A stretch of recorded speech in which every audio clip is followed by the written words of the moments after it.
Welcome to news 360 నా పేరు విశ్వత.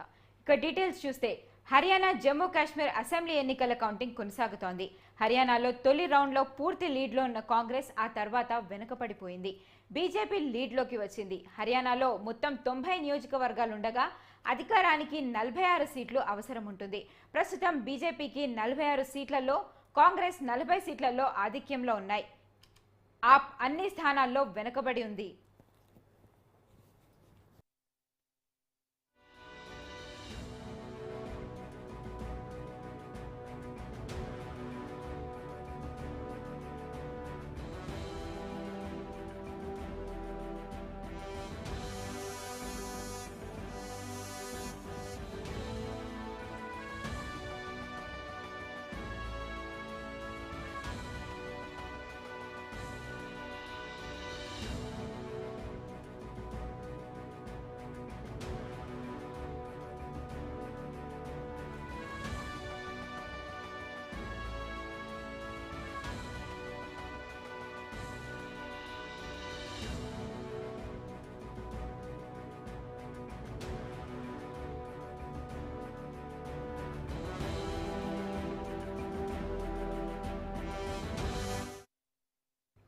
మరోవైపు జమ్మూ కాశ్మీర్ విషయానికి వస్తే కాంగ్రెస్ నేషనల్ కాన్ఫరెన్స్ కూటమి భారీ ఆధిక్యతతో ప్రభుత్వాన్ని ఏర్పాటు చేసే పరిస్థితి కనిపిస్తోంది. మొత్తం 90 స్థానాలున్న జమ్మూ కాశ్మీర్లో 53 స్థానాల్లో కాంగ్రెస్ కూటమి ఆధిక్యతలో ఉంది. బీజేపీ కేవలం 23 స్థానాల్లో ముందంజలో ఉంది. పీడీపీ 2 స్థానాల్లో ఆధిక్యతలో కొనసాగుతోంది.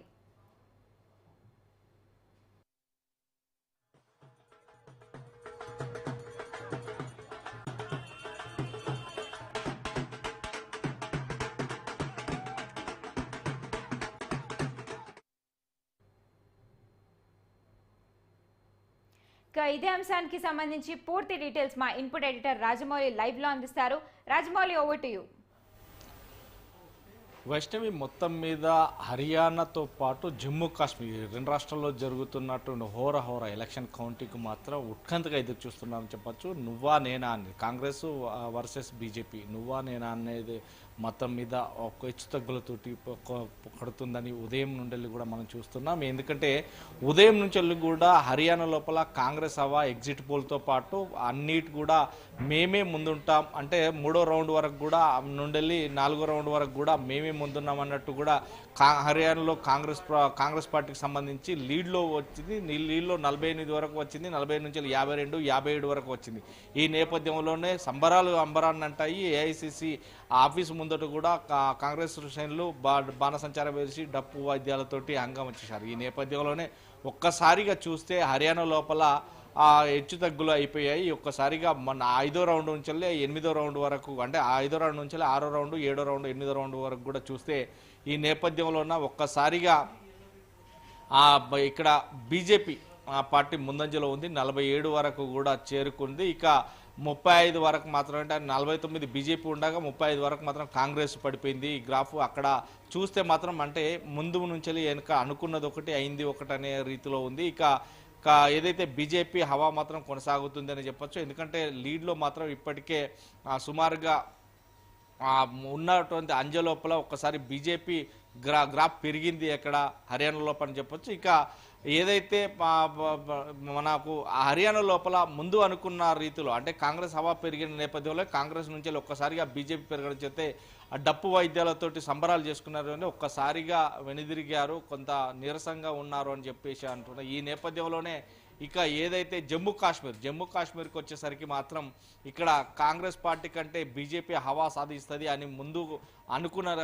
కానీ ఎగ్జిట్ పోల్ అంశానికి వస్తే ఎగ్జిట్ పోల్ అంశం కూడా ఇక్కడ బీజేపీకి అనుకూలంగా లేదు, కాంగ్రెస్కి అనుకూలంగా ఉంటే మాత్రం హవా మాత్రం అక్కడ కాంగ్రెస్కి సంబంధించి ఉంది. ఇప్పటికీ 49 మంది, అంటే 49 మందితో పాటు, అంటే 49 సీట్లతో పాటు అక్కడ హవా నడుస్తుంది. ఇదే నేపథ్యంలోన బీజేపీ కూడా 28కి మాత్రమే ఉందని చెప్పొచ్చు. ఈ నేపథ్యంలోనే ఒక్కసారిగా అంటే బీజేపీ వర్సెస్ ఇక్కడ కాంగ్రెస్ చూసుకుంటే మాత్రం ఇక్కడ ఇండియా కూటమికి, అంటే మొత్తం మీద కాంగ్రెస్ కూటమికి మాత్రమే ఉంది. కానీ ఇక్కడ లెఫ్టినెంట్ గవర్నర్ చేత ఏదైతే ఐదుగురు నామినేటర్స్ ఎమ్మెల్యేలతోటి ఓటింగ్ శాతం ఉంటుంది. ఇది అదర్స్ కూడా సుమారుగా 11 మంది సుమారుగా మా ఇతర పార్టీ నుంచి కూడా ముగ్గురు ఉన్నారు. అంటే ఆ 14, 5 ఇవన్నీ చూసినా కానీ 42, 43 దాటాయి అనుకోవచ్చు. ఈ నేపథ్యంలోనే అక్కడ మ్యాజిక్ ఫిగర్ 46 ఉండగా 46 నుంచి వెళ్ళి కూడా 49 వరకు ఉండే కాబట్టి అక్కడ కాంగ్రెస్ గవర్నమెంట్ ఖచ్చితంగా అంటే కూటమి గవర్నమెంట్ ఖచ్చితంగా ఉంటుంది అనేది మాత్రం అక్కడ ఆశా వ్యక్తం చేస్తున్నారు. ఒక సంబరాలను మాత్రం చేసుకుంటారు. ఈ నేపథ్యంలోనే లాస్ట్ వరకు కూడా అంటే మనం చెప్పరాదు ఎక్కడ ఏ పార్టీ గెలుస్తుంది, ఎవరు లీడ్లోకి వచ్చి ఎవరు గవర్నమెంట్ ఫామ్ చేస్తారనేది మాత్రం మనం చెప్పరానికి వీల్లేదు. ఎందుకంటే లెఫ్టినెంట్ గవర్నర్ 5 చేత కావచ్చు, లేదు అంటే అక్కడ సానుకూలంగా బీజేపీ నేతృత్వంలోనే కొంత గ్యామ్లింగ్ జరిగేటట్టు ఉంది అనేది కూడా కొంత అంటే వినిపిస్తున్న నేటి మాట. ఇక చూస్తే మాత్రం ఏదైతే ఆ హర్యానాకు సంబంధించి హర్యానా లోపల ఒక రీతిగా ఉన్నప్పటికీ మాత్రం ఇక్కడ చూస్తే మాత్రం ఇక్కడ మనం ఏదైతే చూస్తే దీనికి సంబంధించి ఒక్కసారిగా 2 రాష్ట్రాల్లోన్న ఎగ్జిట్ పోల్కి సంబంధించి చూస్తే మాత్రం కాంగ్రెస్ వర్షం అవుతుందని చెప్పేసినప్పటికీ మాత్రం ఇప్పుడు ఎగ్జిట్ పోల్ తలదన్నేలా ఇక్కడ హర్యానా లోపల బీజేపీ ముందంజలో ఉన్నది. బీజేపీకి సంబంధించి ఇక ఈ నేపథ్యంలోనే పోతున్న నేపథ్యంలోనే మాత్రం ఏదైతే ఈ 2 రాష్ట్రాలను సరిచూసినప్పటికీ కాంగ్రెస్ వర్సెస్ బీజేపీ అన్నట్టుగా నువ్వా నేను అన్నట్టుగా మారుతుంది. మరొక గంటలో మాత్రం దీని మీద ఉత్కంఠ తెరపడన్నట్టుగా మనకు తెలుస్తుంది. రాజమౌళి, హర్యానాలో బీజేపీ మూడోసారి ప్రభుత్వం ఏర్పాటు చేసే అవకాశాలు కనిపిస్తున్నాయి. అలాగే జమ్మూ కాశ్మీర్లో కూడా కాంగ్రెస్. ప్రజా తీర్పుని మనం ఎలా చూడొచ్చు? హర్యానాలో ఇప్పటికే 2 సార్లు అంటే సుమారుగా 2 సార్లు కూడా అక్కడ ఆ బీజేపీ ప్రభుత్వం ఏర్పడ్డది. ఈ నేపథ్యంలోనే కాంగ్రెస్కు పట్టం కడతారు. ఎందుకంటే అక్కడ రైతులకు సంబంధించి కావచ్చు ఇదంతా కూడా కొంత వివాదాస్పదంగా ఉన్నది. ఢిల్లీకి సరిహద్దులో ఉన్నటువంటి ఆ హర్యానాకు సంబంధించి ఈ నేపథ్యంలోనే రైతులు ఇప్పుడు మనం చూసాం గతంలో ట్రాక్టర్ల ద్వారా ఎడ్ల బండ్ల ద్వారా రైతులను నడ్డేట ముంచిన బీజేపీ పార్టీకి ఇక పట్టం కట్టం ఇతర రాష్ట్రాలు కూడా అనుకున్న నేపథ్యంలో అందులో హర్యానా కూడా ఒకటి ఉంది. ఎందుకంటే అక్కడ గవర్నమెంట్ ఉన్నప్పటికీ కూడా రైతులలో వ్యతిరేకత వచ్చింది. కానీ ఈ మధ్యనే రైతులకు ఏం కావాలో అదంతా చేశామని కూడా బీజేపీ ప్రభుత్వం అక్కడ చెప్పుకొచ్చిన నేపథ్యం ఉంది. అంటే ఇప్పుడు ఈ రకంగా చూస్తే ఏదైతే కేంద్రంలో బీజేపీ ఉంది, రాష్ట్రంలో కూడా బీజేపీ ఉంటేనే ఇక్కడ మనకు ఈ రాష్ట్రంలో సశ్యామలంగా ఉంటుంది అనేది ఒక నేతృత్వంలో తీసుకొచ్చినట్టుంది. అంటే ఆ రాష్ట్రంలో కూడా కింది స్థాయి అధికారులు కింది స్థాయి నాయకులు కూడా ఆ రకంగానే పనిచేసినట్టుగా ఉంది. ఈ నేపథ్యంలోనే అక్కడ బీజేపీ వర్సెస్ కాంగ్రెస్ ఉన్నప్పటికీ కాంగ్రెస్ పట్టం కడుతుందని నేను అనుకుంటుంటే ఒక్కసారిగా ఎగ్జిట్ పోల్తో పాటు ఇప్పుడు ఆ 5వ రౌండ్ వరకు వచ్చేసరికి 6వ రౌండ్ వచ్చేసరికి మాత్రం అంటే 4వ రౌండ్ నుంచి 6వ రౌండ్ వరకు వచ్చేసరికి మాత్రం ఒక ఎగ్జిట్ పోల్ ఆసరాగా తీసుకున్నది కాకుండా ఇప్పుడు ఆ కౌంటింగ్ లోపల కూడా తారుమారైందని చెప్పొచ్చు. ఎందుకంటే కాంగ్రెస్ ఆ ముందంజలో ఉన్న నేతృత్వంలోనే ఒక్కసారిగా భారీ అంచనాలు కుదిపేశాయని చెప్పొచ్చు. ఎందుకంటే బీజేపీ కూడా అక్కడ ఆ గెలుపు దిశగా పరుగులెడుతుంది. ఇక 47 నుంచి 49 స్థానాలకు కూడా చేరుకోబోతుంది అన్నట్టుగా తెలుస్తుంది. కానీ ఒక 28 స్థానాలకు మాత్రం బీజేపీ ఉన్నప్పటికీ మాత్రం ఏదైతే వేరే రాష్ట్రంలో ఆ రాష్ట్రం నుంచి కూడా బీజేపీ శ్రేణులు పుంజుకుంటారని, కానీ ఈ 2 రాష్ట్రాల్లో ఒక ఉత్కంఠ చూస్తే మాత్రం హర్యానాలో మాత్రం ఇక్కడ బీజేపీ పగా వేసి మొత్తం మీద అక్కడ గవర్నమెంట్ ఏర్పాటు చేసే దిశగా పరుగులెడుతుంది. ఇక ప్రజలకు వస్తే మాత్రం ప్రజలు మార్పు కావాలి అని అనుకుంటున్న ప్రజలు ఎందుకు మారారు అనేది చూస్తే లోకల్లో ఇప్పుడు జరుగుతున్న టాక్ మాత్రం ఏదైతే రాష్ట్రంలో బీజేపీ ప్రభుత్వం ఉంటే కేంద్రంలో బీజేపీ ఉంది కాబట్టి వనరులు రావడానికి కూడా అన్ని సనుకూలంగా ఉంటాయి. ఇక తిరగరాయను అంటే హ్యాట్రిక్ దిశగా మాత్రం బీజేపీ అక్కడ పయనిస్తుందని మనం చెప్పొచ్చు. వైష్ణవి, రాజమౌళి, ఇప్పుడు జమ్మూ కాశ్మీర్లో ప్రజలు కాంగ్రెస్ వైపు మొగ్గు చూపడానికి కారణాలు ఏమై ఉండొచ్చు? వైష్ణవి, జమ్మూ కాశ్మీర్లో ఇప్పుడు ఆర్టికల్ 370 జీవో ప్రకారం చూడొచ్చు అక్కడ జరిగినటువంటి చూడొచ్చు. ఎందుకంటే మత కలహాలు ఇవన్నీ కూడా కొంత విత్తున్న భీమంలో ఉంటాయి. ఎందుకంటే హిందూ ముస్లిం బాయ్ అనే రకంగా ఉన్నప్పటికీ ఇండియా లోపల ఇప్పుడు ఓన్లీ ముస్లింలను కాదనుకుంటా వేరే ఇతర మతాలను కాదనుకుంటా ఓన్లీ హిందువుకు మాత్రమే ఈ మత కలహాలలో భాగ్యం కలుగుతుంది. అంటే ఈ రకంగా బీజేపీ పార్టీ వ్యవహరిస్తుంది. మొత్తం మీద ఏక్ పార్టీ ఏక్ మనుషులు అన్నట్టుగానే తీర్చిదిద్దుతున్నారు. ఈ నేపథ్యంలోనే ఒకే పార్టీ ఒకే మతం అన్న రకంగా పోతుంది కాబట్టి మీ ఇతర మతాలు అంటే మనం చూస్తాం ఏదైతే అదే దీనికి సంబంధించి ఏదైతే ఈ 2 రాష్ట్రాలకు సంబంధించిన నేపథ్యంలోనే ఒక్కసారిగా చూస్తే మాత్రం లడక్ సంబంధించి ఈ నేపథ్యంలో ఉన్న భౌగోళికంగా ఉన్న దాదాపు కింది లోయలో ఉన్నటువంటి ఏదైతే 39 నియోజకవర్గాలకు సంబంధించి అది ఒక్కతాటిపైకి వచ్చే 39 నియోజకవర్గాలు కూడా అక్కడ కాంగ్రెస్ పార్టీ వైపే మొగ్గు చూపారనుకోవచ్చు. మనం ఆ హర్యానాను పోలిస్తే మాత్రం ఈ రాష్ట్రంలో మాత్రం ఓటు శాతం కాంగ్రెస్ వైపు పెరిగిందని చెప్పొచ్చు. కానీ అంటే గత మళ్ళొక 2-3 గంటల లోపల దీన్ని తిరగరాయడానికి మాత్రం బీజేపీ పార్టీ పూనుకుందనే మనం చెప్పొచ్చు వైష్ణవి. అయితే రాజమౌళి, ఈ రెండు రాష్ట్రాల ఎలక్షన్స్ ఇప్పుడు ఈ రెండు పొలిటికల్ పార్టీస్ ఫ్యూచర్ ని ఎలా డిసైడ్ చేయబోతున్నాయి?